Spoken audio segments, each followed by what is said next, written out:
नमस्कार दोस्तों, आप सभी को टू द पॉइंट में स्वागत है। अगर आप मेरे चैनल पे नए हैं तो प्लीज़ चैनल को सब्सक्राइब कर लेंगे ताकि आपको प्रतिदिन डेली अपडेट मिलता रहे। तो टू द पॉइंट में आज हम संविधान की प्रस्तावना एवं इसमें निहित शब्दों के अर्थ जानेंगे।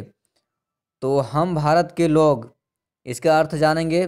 भारत को एक संपूर्ण प्रभुता का भी अर्थ जानेंगे। संपन्न समाजवादी का अर्थ जानेंगे। पंथ निरपेक्षता का अर्थ जानेंगे और लोकतंत्रात्मक का अर्थ जानेंगे और गणतंत्र का भी अर्थ जानेंगे तथा इसके समस्त नागरिकों को सामाजिक, आर्थिक और राजनीतिक न्याय का अर्थ जानेंगे। विचार, अभिव्यक्ति, विश्वास, धर्म और उपासना की स्वतंत्रता का भी अर्थ जानेंगे। प्रतिष्ठा और अवसर की समता का भी अर्थ जानेंगे। प्राप्त कराने के लिए तथा उन सब में व्यक्ति की गरिमा और राष्ट्र की एकता तथा अखंडता सुनिश्चित करने वाली बंधुता बढ़ाने के लिए बंधुता का भी अर्थ जानेंगे।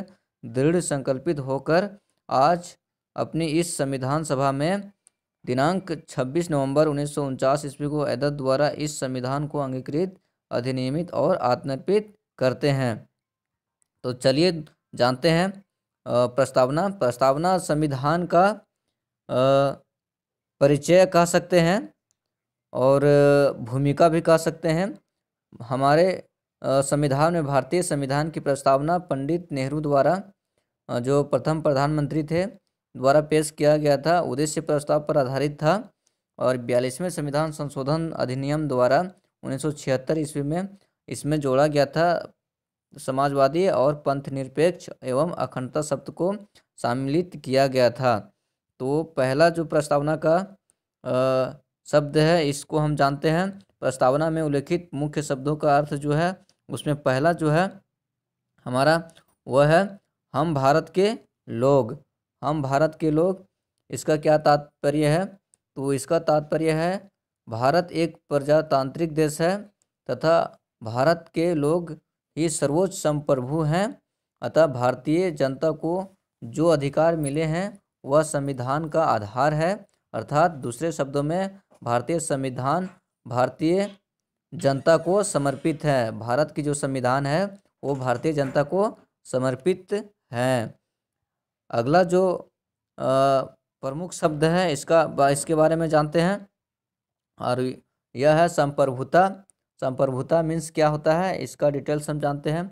इसका शब्द का संप्रभुता शब्द है, इसका आशय है कि भारत न तो किसी अन्य देश पर निर्भर है और न ही किसी अन्य देश का डोमिनियन है।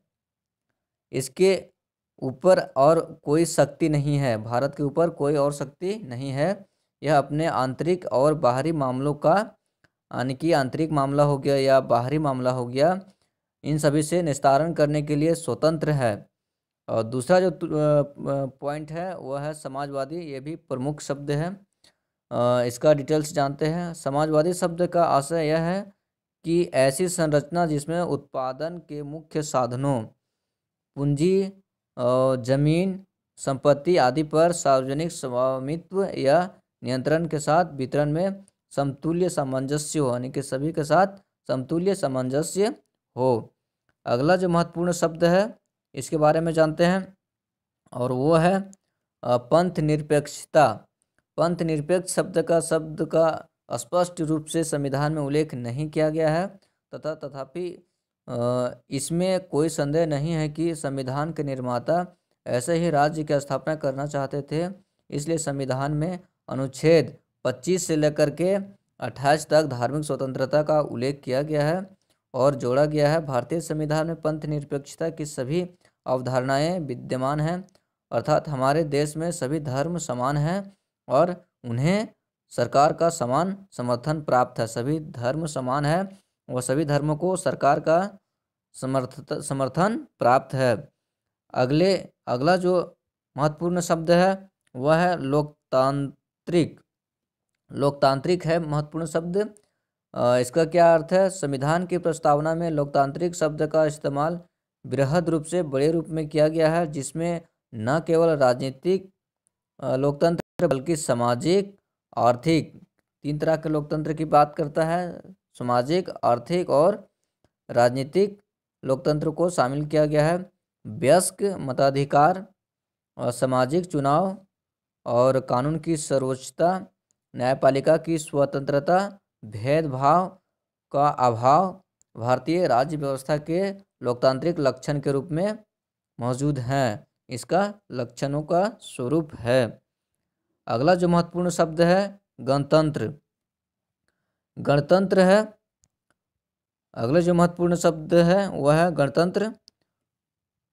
प्रस्तावना में गणराज्य शब्द का उपयोग इस विषय पर प्रकाश डालता है कि दो प्रकार की लोकतांत्रिक व्यवस्थाओं, वंशागत लोकतंत्र तथा लोकतंत्रीय गणतंत्र में से भारतीय संविधान के अंतर्गत लोकतंत्रीय गणतंत्र को अपनाया गया है। ब्रिटेन में जैसा कि वहाँ पे वंशागत लोकतंत्र को अपनाया गया है और भारत में लोकतंत्रीय गणतंत्र को अपनाया गया है, यानी लोगों का तंत्र होगा। गणतंत्र में राज्य प्रमुख हमेशा प्रत्यक्ष अथवा अप्रत्यक्ष रूप से एक निश्चित समय के लिए चुन करके आता है। और गणतंत्र के अर्थ में दो और बातें शामिल हैं। पहली कि राजनीतिक और संप्रभुता किसी एक व्यक्ति जैसे राजा के हाथ में ना होने के बजाय लोगों के हाथ में होती है। ऐसा व्यवस्था इंडिया में है। इंग्लैंड में किसी एक व्यक्ति के राजा या रानी को होता है, लेकिन भारत में लोगों के हाथों में होता है। दूसरी यह है कि किसी भी विशेषाधिकार प्राप्त वर्ग की अनुपस्थिति, इसलिए हर सार्वजनिक कार्यालय बगैर किसी भेदभाव के प्रत्येक नागरिकों के लिए खुला रहता है, खुला रहेगा। अगला जो महत्वपूर्ण शब्द है वह है स्वतंत्रता। यहाँ स्वतंत्रता का तात्पर्य नागरिक स्वतंत्रता से है। स्वतंत्रता का अधिकार का इस्तेमाल संविधान में लिखी सीमाओं के भीतर ही किया जा सकता है। यह व्यक्तित्व के विकास के लिए अवसर प्रदान करता है। स्वतंत्रता व्यक्तिगत विकास के लिए, व्यक्तित्व के विकास के लिए स्वतंत्रता प्रदान करता है। अगला जो मुख्य शब्द है वह है न्याय।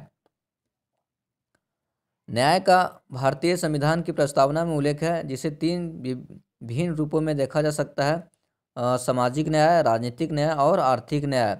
सामाजिक न्याय से अभिप्राय है कि मानव